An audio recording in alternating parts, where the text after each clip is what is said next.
adalah beliau sudah punya pengalaman yang panjang di industri telekomunikasi. Sebelum industri seluler mulai berada di Indonesia, Pak Hasrul sudah berada di industri telekomunikasi. Beliau bergabung di Indosat di tahun 84 kalau nggak salah Pak ya. Ya 83. Kurang setahun. Dan beliau kemudian masuk di Indosat dan sampai kemudian Indosat merintis industri seluler di Indonesia di tahun 92. Dan waktu itu Pak Hasrul juga termasuk salah satu orang yang pertama yang memang diterjunkan oleh Indosat untuk masuk menggarap industri seluler di Indonesia. Nah kemudian Pak Hasrul mulai bergabung di Telkomsel, kemudian balik lagi ke Indosat yang bikin AM3, kemudian sekarang beliau menjadi CEO dari XL. Dan dulu Pak Hasrul di tahun 2011 pernah terpilih sebagai CEO terbaik untuk industri telekomunikasi di Asia Pasifik. Ya. Tepuk tangan untuk Pak Hasrul. Ya.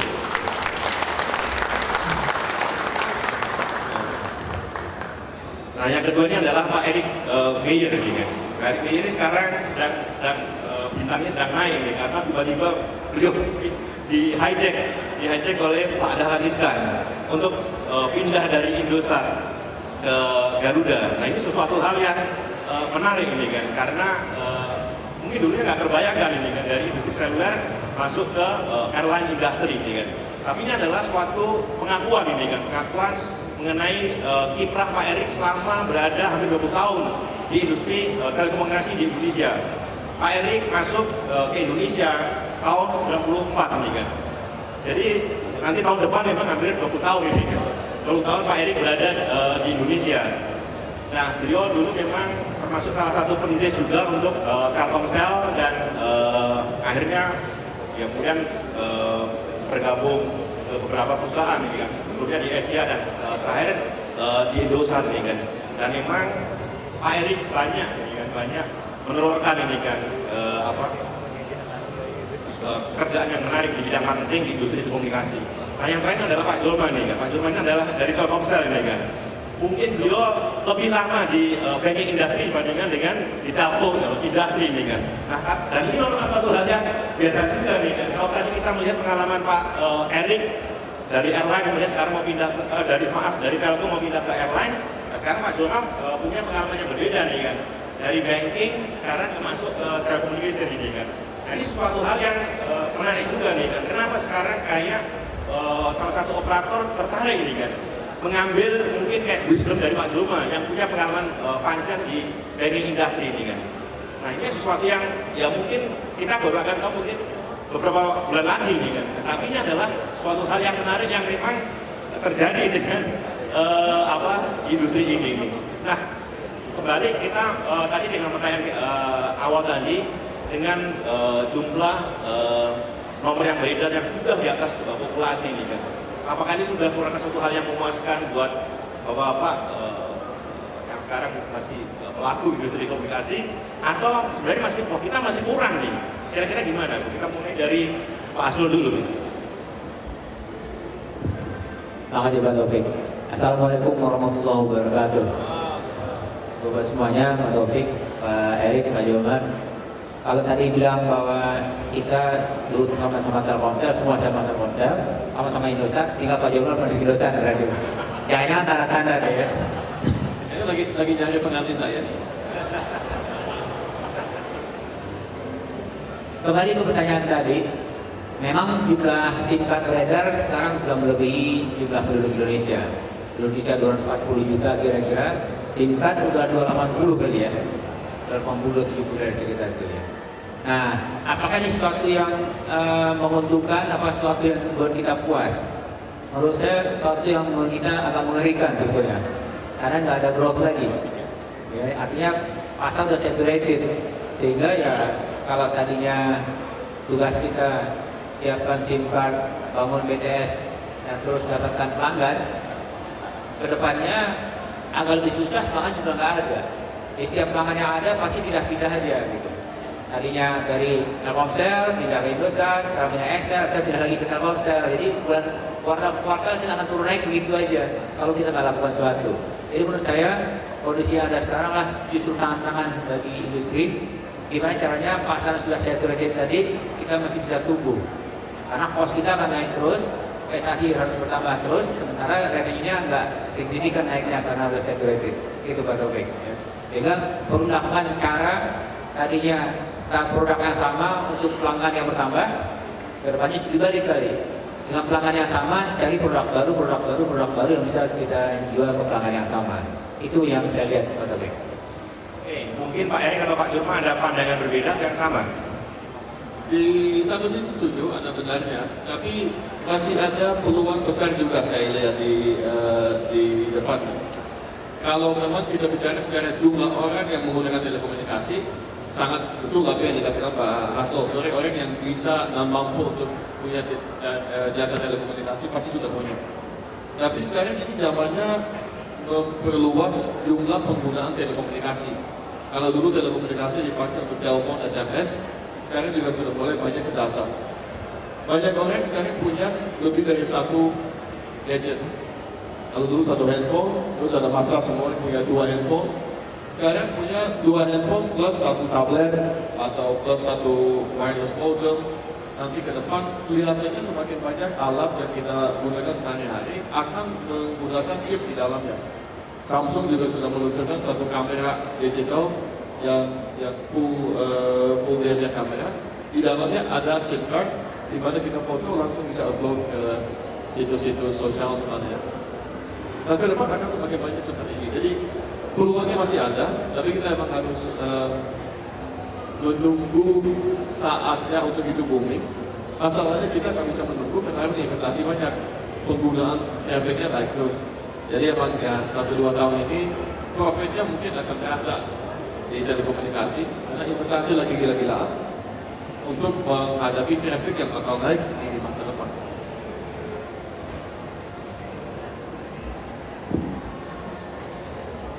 Kalau menurut saya kita harus bisa melihat dari dua sisi ya. Yang pertama, memang ini merupakan prestasi. Yang kedua adalah challenge. Kenapa saya sebut prestasi? Karena misalnya saya dari banking industry, selama beberapa puluh tahun banking di Indonesia itu penetrasinya hanya sekitar 40%. Jadi kalau hanya dalam beberapa tahun saja, Telco bisa membuat penetrasi sekitar 110-120%, itu merupakan satu prestasi dan itu harus diacungi jempol, dan menurut saya suatu hal yang memang patut dibanggakan. Tapi di sisi lain, seperti yang disampaikan oleh Pak Hasnul dan Pak Erik sebelumnya, ini juga satu challenge. Tapi di balik challenge ini harusnya itu bisa menantang industri telekomunikasi untuk lebih kreatif dalam hal mengadres opportunity apa saja yang sebenarnya bisa kita lakukan ke depannya. Contoh seperti yang disebutkan oleh Pak Erik Mayer tadi, misalnya device, gadgets, dan segala macam. Kemudian mungkin juga kita perlu address juga multi-SIM. Kemudian mungkin juga rural. Karena penetrasi 110-120% itu mungkin kalau kita terjemahkan kepada numbers of customers, mungkin bisa jadi 140-150%. Jadi opportunity apa yang sebenarnya masih tersedia di luar sana, itu yang mungkin harus diadres oleh telco industri, dan mungkin kita juga harus lebih kreatif untuk melihat peluangnya sampai sebesar apa dan bagaimana ini bisa kita jadikan sebagai revenue growth kita ke depan. Oke, ini menarik. Jadi kan nanti kalau kita bicara peluang, itu salah satu yang dilihat adalah nanti itu M2M gitu kan, dan mungkin juga nanti adalah untuk pengguna yang lain. Tapi kalau kita lihat kayak di Jakarta nih kan, di Jakarta itu aja kita nggak bisa bicara mengenai kayak di rural area nih kan. Misalnya di Jakarta banyak masih orang yang katakanlah usianya mungkin sudah di atas 60-70 nih kan. Daya belinya ada, tapi dia nggak punya handphone ini kan.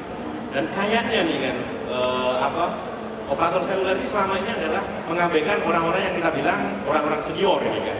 Yang sebenarnya mereka sebenarnya masih butuh untuk komunikasi dengan orang-orang yang satu kohort atau mungkin dengan keluarganya nih kan. Tapi mereka susah nih kan. Kayak dulu saat kita mencoba belikan handphone buat bapak saya atau ibu saya, handphonenya selalu agak canggih nih kan. Dia bilang saya nggak butuh handphone yang kayak gini, saya cuma untuk kayak telepon ini. Nah ini kenapa nih kan, misalnya kayak pasar senior ini kayak seperti kayak pasar yang diabaikan ini kan. Pak Erik atau Pak Hasnul dulu Pak? Ya memang kelihatan ya sekarang lagi laku, yang lagi ramai dibicarakan smartphone ya. Jadi smartphone yang canggih-canggih. Tapi kalau dilihat secara angka, baru 20% dari masyarakat Indonesia yang menggunakan handphone makanya smartphone. Berarti 80% masih dumb phone ya, istilahnya, bukan smartphone. Ini yang handphone biasa aja, dan itu tentunya bisa digunakan oleh siapa aja. Smartphone juga makin lama makin smart. dan banyak aplikasi yang membuat penggunaannya oleh segmen yang tadi disebut lebih nyaman, lebih relevan. Jadi saya rasa tidak secara sengaja dilupakan. Dan memang banyak pelanggan kita juga di segmen ini. Jadi Pak Taufik cerita tentang umur 60 ke atas nggak punya handphone, ada datanya nggak? Berapa persen dari penduduk Indonesia gitu? Saya nggak punya data angkanya, cuma melihat dari pengalaman banyak. Saya kalau pergi tetangga dengan orang-orang saya ini katanya, gue ada yang punya, enggak, saya nggak punya. Saya pikir sebagian besar yang butuh sudah punya. Ya, contohnya kalau lihat lingkungan saya itu relatif sudah punya semua. Memang benar tadi, kalau terlalu canggih mereka nggak mau pakai. Jadi kita harus cari produk yang lama tuh, yang Nokia yang gampang itu loh, human connecting people itu, yang gampang, yang SMS-nya itu masih disukai sama lingkungan mereka. Jadi kalau informasi yang kita dapat selama ini sudah termasuk pasar yang itu sebetulnya. Dan ke bawahnya sudah pada level sekarang sudah mengarah ke 10 tahun, 12 tahun sekarang. Itu kalau yang kita lihat. Atau kalau Pak Taufik punya data yang lebih ya akurat. Atau Pak Jolman gimana? Saya sependapat dengan Pak Hasnul karena berdasarkan data kita itu market yang itu sudah disentuh. Jadi yang memang belum kita sentuh adalah youth di bawah 12 tahun.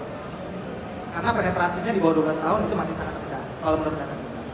Tapi kalau ditanya apakah mereka punya atau tidak, saya rasa mungkin kita harus kembali lagi kepada kelompok segmen tersebut. Sebenarnya kebutuhannya apa? Apakah benar-benar voice atau kebutuhannya di luar itu? Kebutuhan komunikasi itu harus diadres dengan apa? Apa benar kalau komunikasi seperti mobile seluler? Oke. Nah sekarang kita juga udah mulai melihat ada salah satu perusahaan nih di luar telekomunikasi, yaitu salah satu bank yang sekarang sudah mulai menggunakan nomor telepon sebagai kayak pengganti rekening ini kan. Nah ini apakah menurut bapak-bapak itu nanti akan bisa jadi kayak driver ini kan? Driver untuk pertumbuhan baru industri seluler. Yang dari Pak dulu. Kebetulan saya dari banking industry ya Pak, saya lama di banking industry. Menurut saya ini harusnya bisa dilihat dari sisi positifnya. Kenapa? Karena dengan kolaborasi harusnya bisa jadi lebih baik. Ini bisa dijadikan kalau saya bilang satu momentum yang tepat buat telco industri untuk bisa bekerja sama dengan banking. Karena banking itu pengenalan terhadap customer-nya cukup bagus. Di samping itu market mereka juga masih sangat luas. Nah, dengan adanya kolaborasi ini saya justru melihat bahwa ekspansi pasar telco itu bisa lebih besar. Gitu.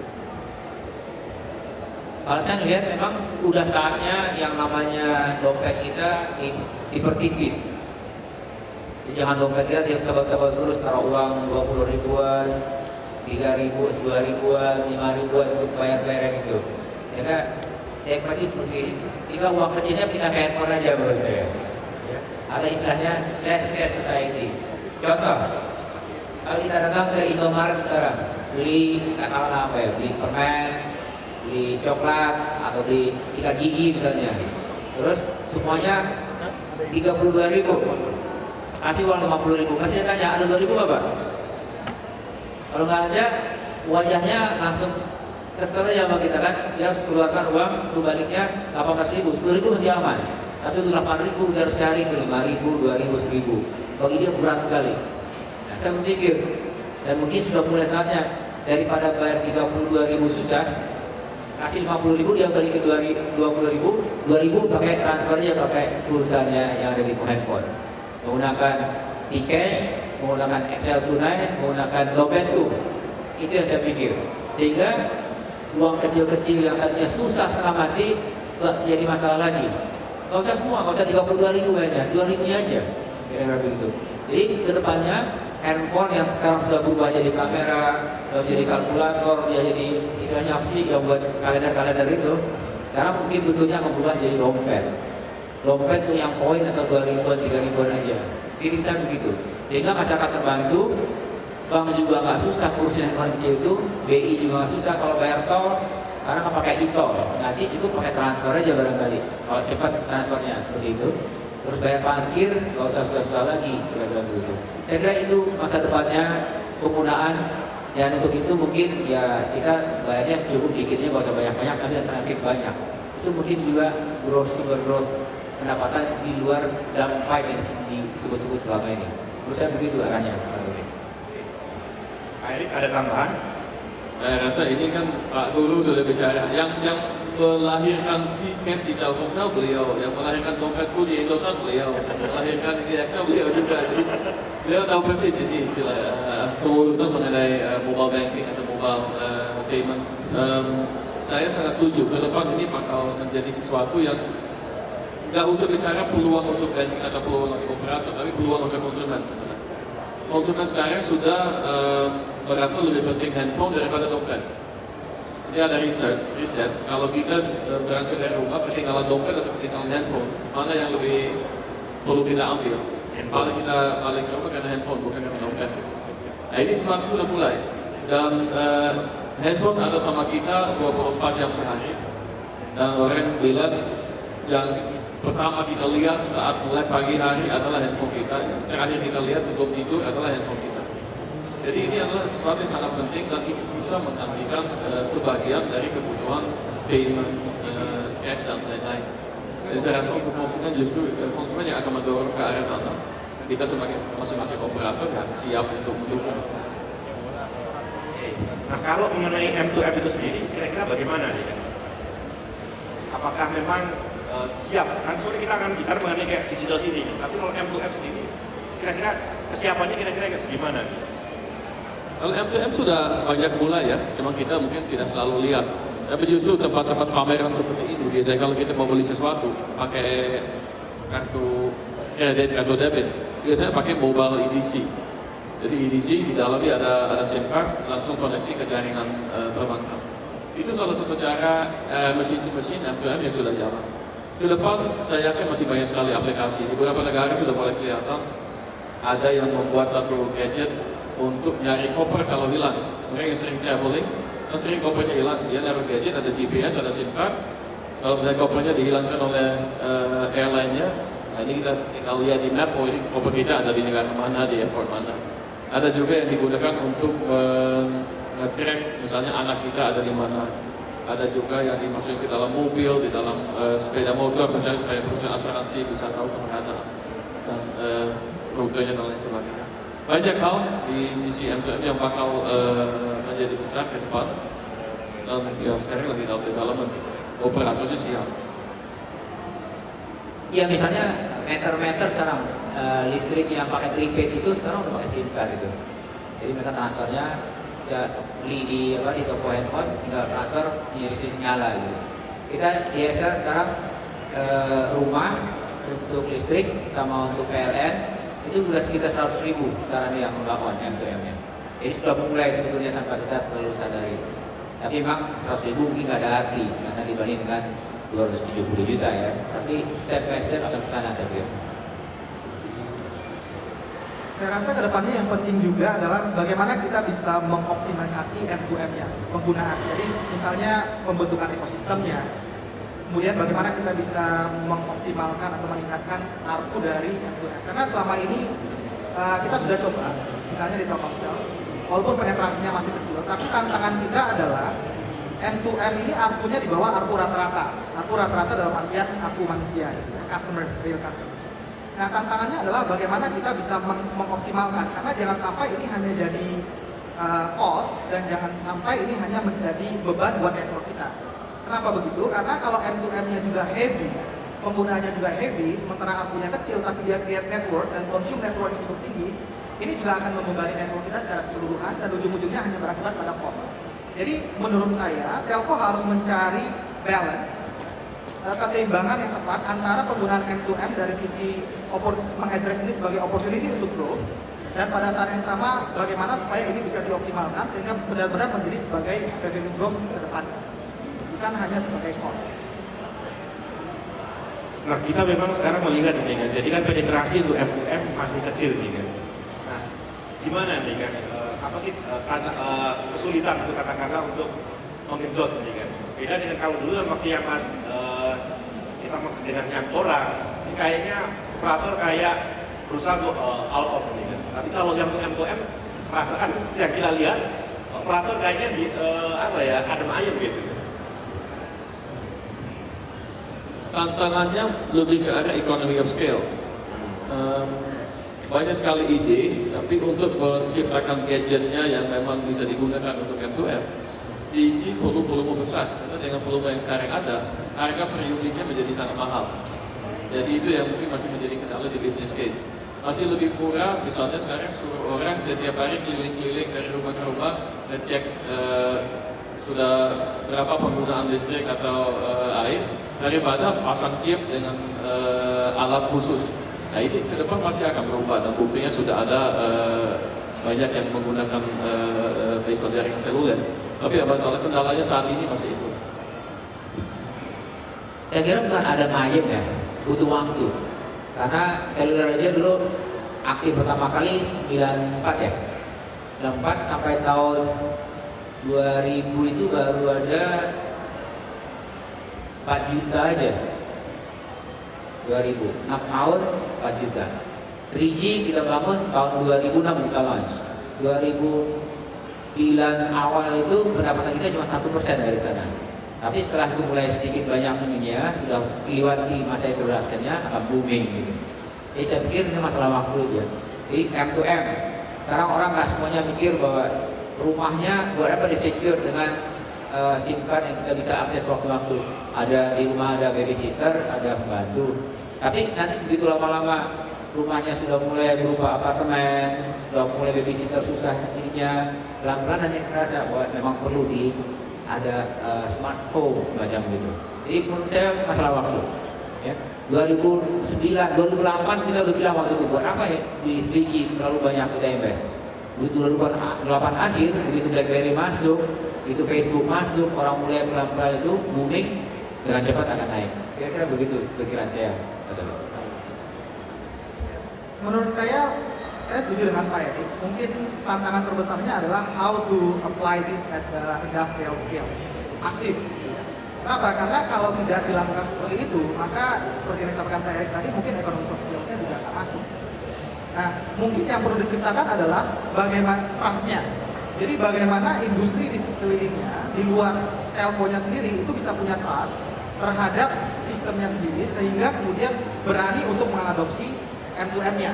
Karena kalau tidak seperti ini, sampai kapanpun kita akan mengalami kesulitan untuk melakukan penetrasi keluar industri telco. Contoh misalnya tadi kayak PLN.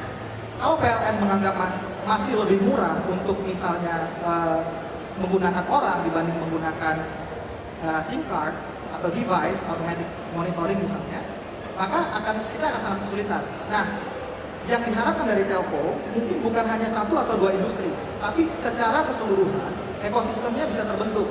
Jadi industri, pelaku pasar, jenis industri apapun itu punya keberanian dan memiliki trust, yang paling penting trust-nya. Trust terhadap reliability, integrity, kemudian cost-nya, kemudian berani untuk bekerja sama dengan telco. Sehingga kita bisa roll out dengan masif. Nah, kalau ini kita bisa selesaikan, saya yakin M2M itu penetrasinya seperti yang disampaikan Pak Asung tadi itu tinggal menunggu waktu.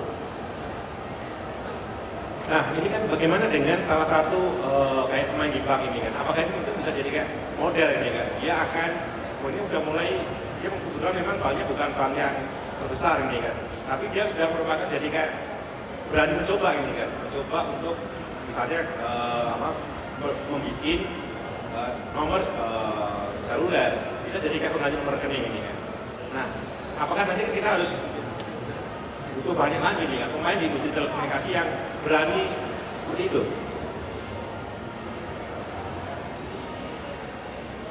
Jadi kan kita lihat misalnya kayak Bank Niaga nih kan, dia kan sekarang kayak berani nih kan, padahal dia bukan bank yang terbesar ini kan. Dan orang kan tadi kan masih tadi seperti yang dikatakan Pak Joma harus percaya dulu nih kan. Nah ini kan dia sekarang sudah mulai percaya nih kan, ada suatu bank percaya nih nomornya ini adalah bisa jadi semacam identitas nih. Menurut saya ada dua aspek ya. Yang pertama saya balik lagi ke aspek trust. Karena begini, kalau di banking, kalau disurvei 100 orang aspek apa yang membuat mereka akan menabung atau menyimpan uang atau berbanking dengan bank tersebut, maka aspek trust akan muncul sebagai hal yang paling utama. Pertama, kenapa? Kalau saya udah nggak percaya sama banknya, maka saya nggak mungkin menyimpan uang di sana. Nah, saya rasa hal ini juga sama. Kalau telco dalam hal ini tidak bisa memberikan jaminan reliability dan integrity, mungkin bank juga akan sulit bekerjasama dengan kita, dengan telco dalam hal ini. Kalau misalnya uangnya misalnya tadinya 100.000, transfer uang dengan niaga ini transfer 500.000 misalnya, ternyata tiba-tiba waktu nyampe yang nyampe cuma 100.000, ada diskrepensi. Nah, itu masalah trust jadi satu isu yang mendasar. Nah, kemudian yang kedua adalah seperti saya balik lagi. Yang kedua adalah pelakunya sendiri, business users yang menjadi user dari kita, dari telco sebenarnya itu siapa saja. Kalau hanya banking, mungkin saya balik lagi. Kalau banking hanya satu atau dua bank, mungkin kita juga ekonomi scale-nya juga masih susah untuk dicapai. Tapi kalau banking secara masif dan BI memberikan misalnya blessings buat telco untuk masuk ke arah sana, maka menurut saya itu membuka satu opportunity baru buat telco. Kalau nggak salah kan Bank Indonesia memang sekarang sedang menginisiasi mengenai kayak brandless banking gitu kan. Nanti kira-kira gimana nih kan respon dari operator nih kan?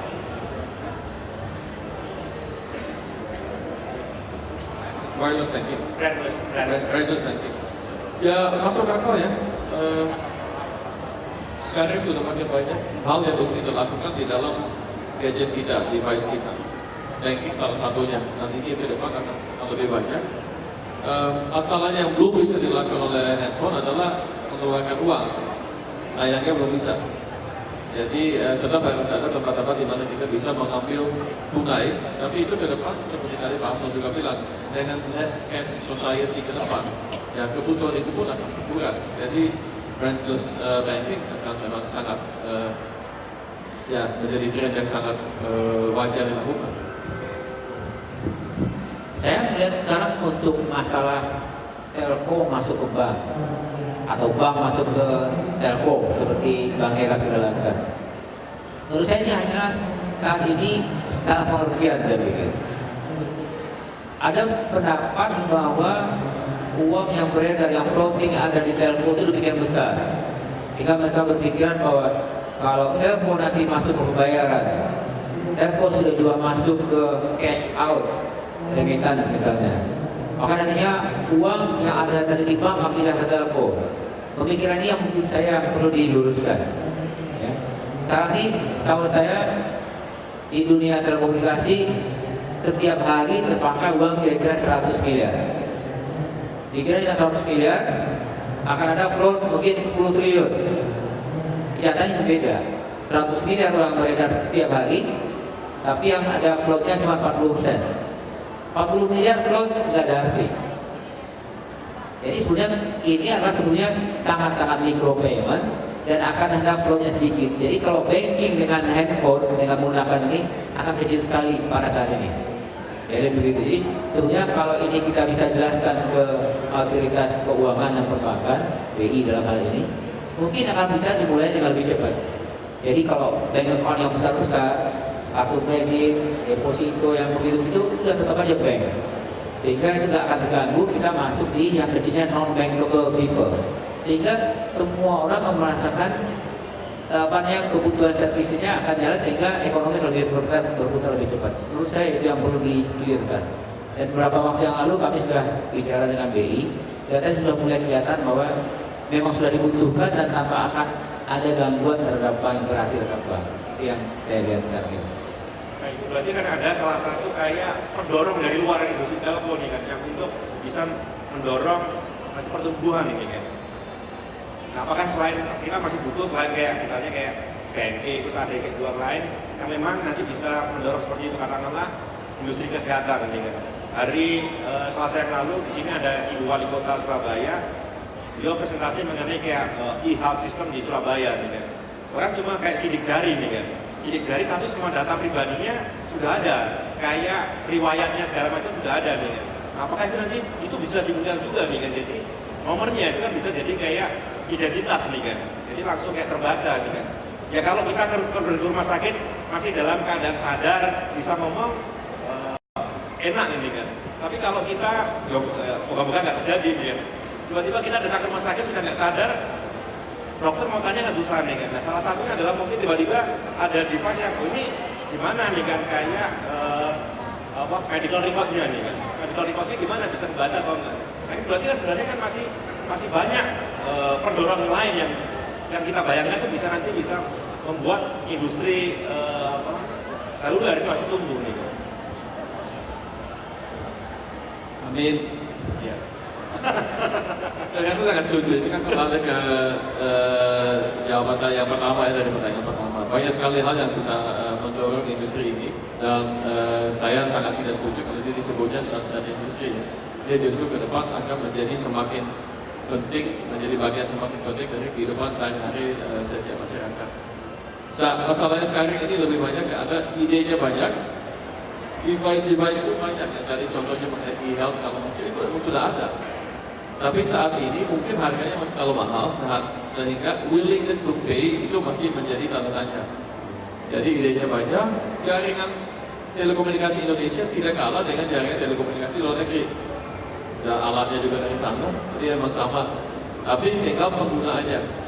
Revenue per subscriber di sini memang sepuluhnya mungkin dibanding di Eropa, di Amerika.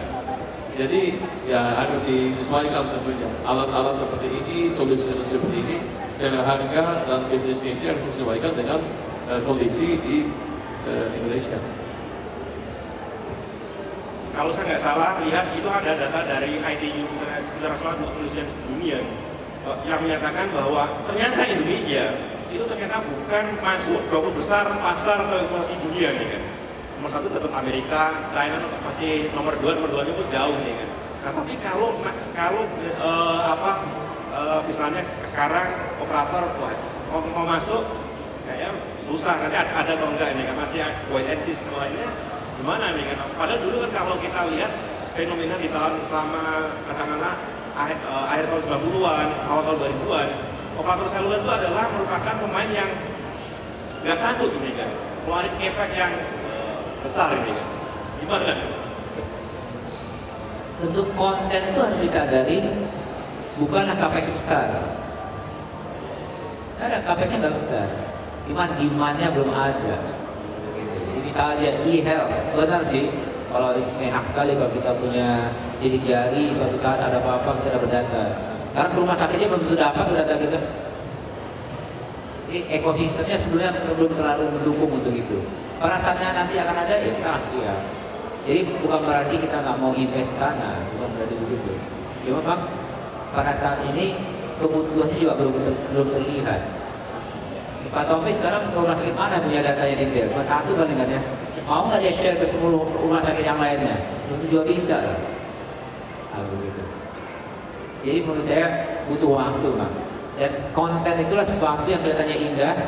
Saya ingat saya masuk Telkomsel tahun 98. 98 tahun 99 kita datang ke Paris. Tahun 99 berapa tahun yang lalu tuh? 14 tahun yang lalu kan? Dia tuh bayangkan yang kita omongin sekarang ini. Wah, dunia akan tersambung semuanya itu. Sampai sekarang kejadian juga, belum 14 tahun. Gitu ya. Nah, saya masih beruntung menurut saya tahun 2009 itu ada Facebook sama BlackBerry di Indonesia. Kalau enggak, semua investasi kita untuk 3G terbuang percuma. Orang hanya telepon aja. Ingat nggak dulu Pak Erik? Yang namanya killer application itu konten apa? Nelpon. Yang dulu kan namanya killer application untuk data apa? Voice. Dulu. Karena alhamdulillah killer application-nya apa? Internet access kan.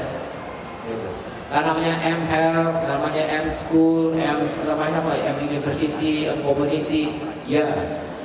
Tapi very small dan orang mau yang bayar tuh belum ada. Kalau harapan uang dari situ nggak ada, semuanya sekarang masih cost sebetulnya. Besar apa enggak? Enggak. Kalau kita berani invest, berarti kalau ada demand-nya. Saya pikir begitu. Nggak tahu gimana? Ini apa? Big Brother gimana? Telkomsel gimana? Nah, saya sependapat dengan Pak Hasnul. Sebenarnya bukan tidak berani invest, tapi mungkin ada dua faktor. Yang pertama adalah telco secara umum mungkin lebih berhati-hati karena membaca tren telco ke depannya itu juga tidak mudah. Contoh adalah seperti yang disampaikan Pak Hasnul tadi. Dalam tanda kutip merasa terselamatkan dengan adanya BlackBerry dan Facebook. Nah, kalau itu tidak terjadi, apa yang terjadi dengan semua investasi yang sudah dilakukan? wasted. Jadi menurut saya Telkom pertama lebih berhati-hati. Yang kedua adalah karena sebelumnya sudah investasi, maka ada saat di mana mereka harus mengaktualisasikan, merealisasikan investasi yang sudah dilakukan. Sehingga ada saat di mana mereka harus melihat apakah investasi yang dilakukan returnnya sudah kembali atau tidak. Kalau investasi terus, kapitalnya juga lama-lama bisa habis. Terus menurut saya juga mungkin perlu dicari waktu yang tepat, the right timing. Waktu yang tepat dalam artian kita nggak semata-mata langsung mengadopsi teknologi baru atau mengimplementasikan sesuatu yang baru yang mungkin di luar sudah misalnya sukses, kemudian dibawa ke Indonesia. Kenapa? Karena market Indonesia juga berbeda. Kemudian daya beli, kita harus melihat apakah daya beli masyarakat mencukupi untuk ke sana. Dalam penciptaan, dalam kaitannya dengan demand tadi, mungkin kita bisa dilihat dari dua hal juga. Yang pertama adalah apakah kita mau menciptakan pasarnya, mendrive supaya kemudian tercipta ekosistemnya, atau kita menunggu sampai ekosistemnya tercipta baru kemudian kita masuk. Nah, dalam kaitan dengan ini kita harus dalam telco, saya rasa harus lebih berhati-hati juga, karena kalau masuk pada saat yang salah, investasinya bisa wasted. Oke, kita lihat sekarang misalnya kayak industri seluler itu sekarang menjadi salah satu bagian penting dalam ICT industry, Communication and Technology. Dan di beberapa negara itu yang akhirnya menjadi kayak motornya bisa beda-beda nih kan. Kita misalnya kalau lihat kayak di Amerika, itu kita lihat bahwa kayak gadget manufacturer seperti kayak Apple, kemudian mungkin kayak perusahaan software seperti kayak Facebook, itu akhirnya dia bisa menjadi kayak driver buat perkembangan industri ICT. Dan akhirnya malah operatornya itu seperti kayak quote-unquote ketinggalan gitu kan. Nah, tapi di Indonesia sekarang kita lihat adalah pemain yang operator seluler itu masih punya posisi yang kuat ini kan. Nah, kenapa tidak berusaha untuk mencoba tetap menjadi kayak motornya? Soalnya kalau nanti kayak seperti yang terjadi di Amerika, menunggu akhirnya malah ketinggalan ya gitu. Saya sih nggak setuju dengan statement ini. Di Indonesia, operator Amerika nggak pernah kedengaran, memang nggak relevan. Tapi kalau kita di Amerika, yang namanya AT&T, Verizon segala macam masih sangat ada. Dan statement utama yang paling penting adalah tanpa operator telekomunikasi tidak ada yang namanya Facebook juga. Karena mereka membutuhkan backbone. Jadi ini adalah satu ekosistem yang saling mendukung untuk memberikan solusi kepada konsumen. Jadi yang satunya tanpa yang satunya juga nggak bisa hidup. Karena kita melihat mengenai kayak mau invest sekarang atau invest sekarang atau tidak. Jadi sekarang kan pasti kan harus siapa yang akhirnya berani mengambil inisiatif, apakah operatornya, apakah di luar operator kan pertanyaannya seperti itu. Tadi Pak Hasso sudah bilang, kita sudah duluan launching 3G misalnya. Lama nggak ada aplikasi sehingga 3G-nya kosong jaringannya. Sekarang baru ada aplikasi-aplikasi seperti Facebook dan lain-lain yang mengisi space ini. Ke depan sama dengan 4G dan lain sebagainya.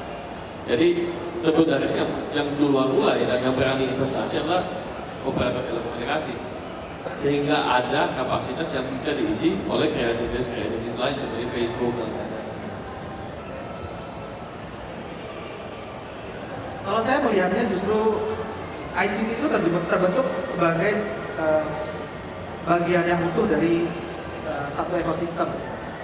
Jadi tidak bisa dikatakan apakah ini manufacturingnya ataukah operatornya, tapi bisa jadi dua-duanya, tergantung siapa yang melakukan inovasi dan bagaimana inovasi itu dilakukan, dan apakah masyarakat bisa merespons. Mungkin kira-kira begitu. Saya lihatnya justru tower operator harus memulainya. Kalau teman semua baca bisnis Indonesia hari ini, tower operator berjaya, terkomunikasi seluler merana katanya gitu. Ya kita serahkan tower operator aja kalau gitu. Oke, Bapak, ini Anda dari audiens yang ingin bertanya nih kan.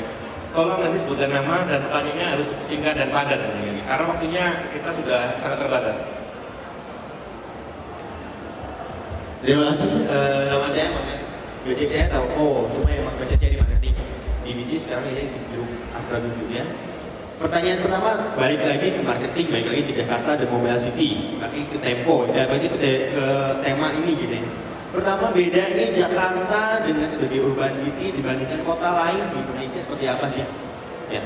Ada benar-benar segmentasi pasar yang mana yang benar-benar gede di Jakarta yang membedakan Jakarta dengan kota-kota lain di Indonesia sesuai dengan tema ini.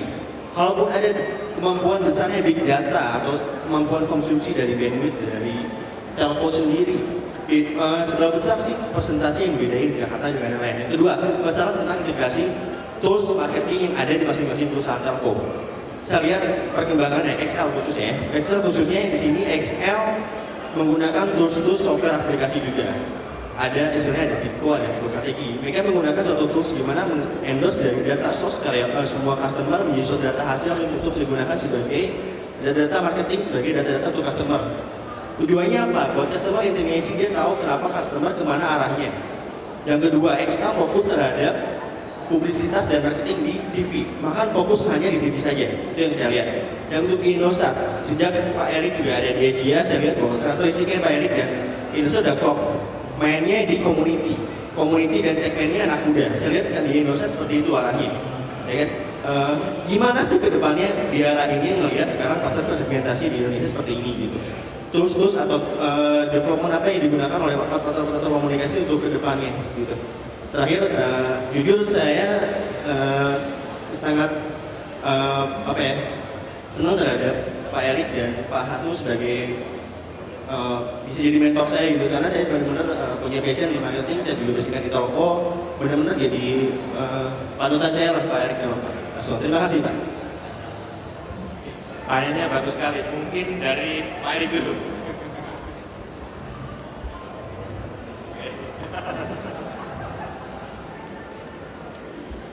Ya, terima kasih. Luar biasa ini. Saya rasa memang jeli melihat di perbedaan masing-masing operator juga. Dan masing-masing punya fokus sendiri-sendiri karena kita lihat justru potensi pasar masih luar biasa. Pertama, pertanyaan tadi mengenai bedanya Jakarta dengan kota lain. Yang pertama dari segi teknologinya, Jakarta kota yang sangat padat. Luasnya terbatas dengan jumlah orangnya yang luar biasa. Dan orang-orang ini pindah secara massal juga, makanya banyak macet. Nah ini tidak gampang untuk dijangkau dengan telekomunikasi. Pertama itu masyarakat pindah setiap hari dari jam pagi ke malamnya, juga kumpul di tempat yang terbatas, dan jaringan punya kapasitas di tempat tertentu terbatas juga. Dan juga dengan gedung-gedung yang setiap hari bertambah dan berubah dan lain sebagainya, memasukkan signal yang stabil juga memang tidak gampang.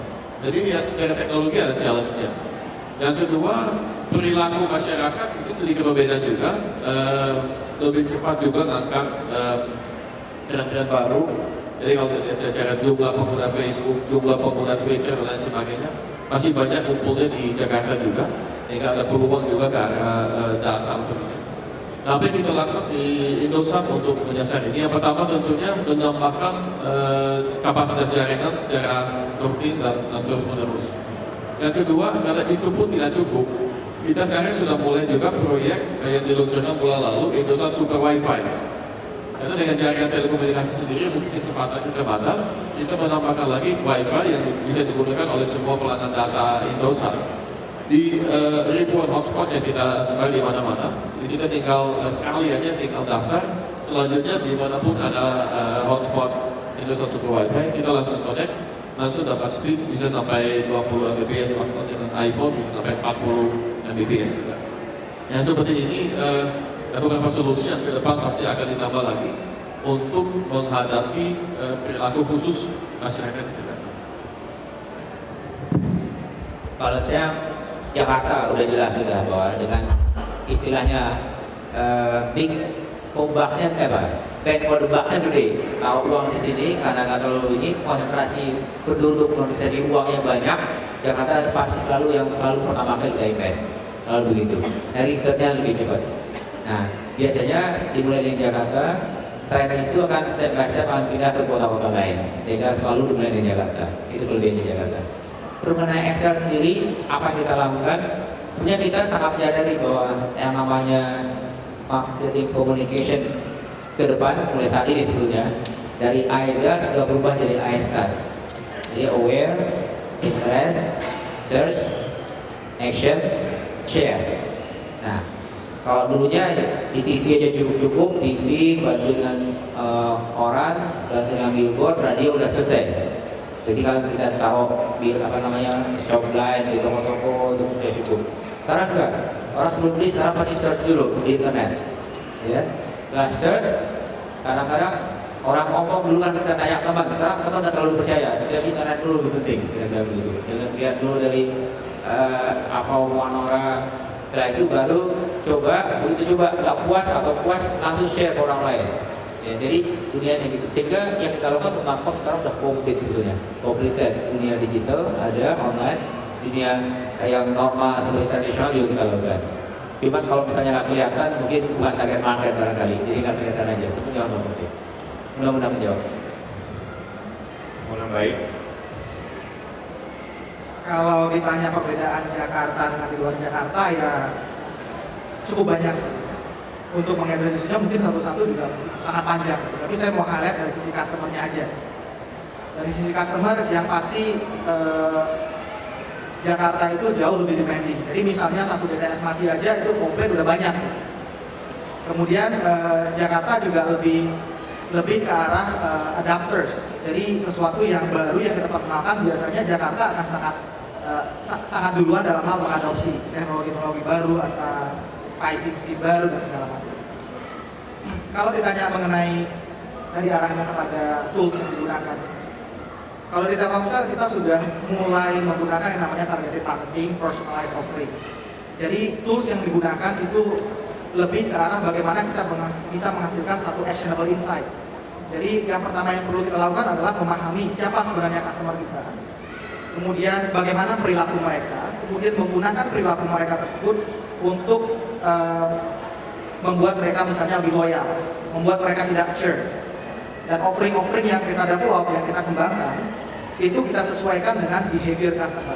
Contoh misalnya kalau customer menunjukkan sign untuk churn, customer yang kita identifikasi adalah heavy data users, maka kita akan berikan data sebagai part of retention plan kita. Dan demikian kalau misalnya di SMS, maka kita akan berikan SMS. Dengan mekanisme seperti ini kita harapkan kita lebih targeted, lebih personalized, tidak ada wasted effort, dan ini lebih mengena kepada customer kita. Saya mau tanya.